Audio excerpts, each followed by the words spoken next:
আজকে আলোচনা করব টাইলস খুলে পড়া বা ফ্লোরে টাইলস ব্লাস্ট হওয়ার অন্যতম কারণ নিয়ে। আপনি যদি আপনার বাসাবাড়ি অফিসে টাইলস ফিটিং করতে যাচ্ছেন অথবা ভবিষ্যতে করবেন, অবশ্যই সম্পূর্ণ ভিডিওটি দেখবেন।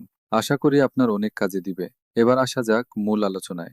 এই যে দেখতে পাচ্ছেন ওয়ালের টাইলস গুলো আলগা হয়ে গেছে, খুলে পড়ে গেছে, ফ্লোরের টাইলস ব্লাস্ট হচ্ছে, এর কারণ কি? কারণ তো অবশ্যই আছে। তাহলে শুনুন, অনেকগুলো কারণের মধ্যে আজকে 3টি কারণ বলবো। Number 1, thermal expansion.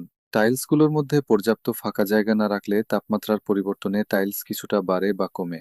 আর্দ্রতা শোষণের ফলে টাইলসের আকার যখন বেড়ে যায়, জয়েন্টে গ্যাপ না পেলে তারা একে অপরের ওপর চাপ সৃষ্টি করে এবং দেয়াল থেকে আলগা হয়ে বেরিয়ে আসে, এবং ফ্লোরের টাইলস চাপ সহ্য করতে না পেরে ব্লাস্ট হয়ে যায়।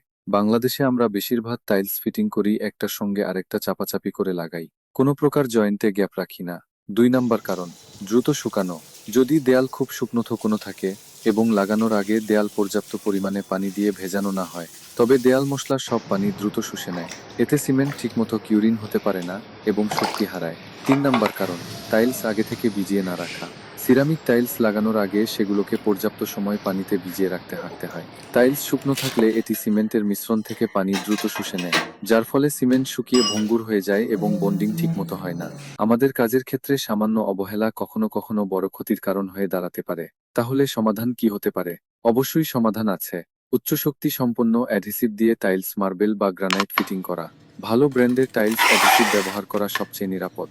যদি সিমেন্ট বালি দিয়ে ফিটিং করেন, তাহলে সিমেন্ট বালির পাশাপাশি টাইলসে অ্যাডহেসিভ ব্যবহার করলে বন্ডিং ভালো হয়। সঠিক কিউরিং। টাইলস লাগানোর পর নির্দিষ্ট সময় পর্যন্ত পানি দিয়ে কিউরিং করা জরুরি। স্পেসার ব্যবহার। প্রতিটি টাইলসের মাঝে 2 থেকে 3 মিলিমিটার ফাঁকা রেখে ফিটিং করা। দক্ষ টেকনিশিয়ান দ্বারা কাজ সম্পন্ন করা। আমরা সারা বাংলাদেশে টাইলস, মার্বেল, মোজাইকের কাজ করে থাকি। প্রয়োজনে আমাদের সঙ্গে যোগাযোগ করুন। ভিডিওটি অনেক বড় হয়ে যাচ্ছে, আজকের মতো এ পর্যন্তই। পর্যায়ক্রমে বিস্তারিত জানাবো। ধন্যবাদ সকলকে।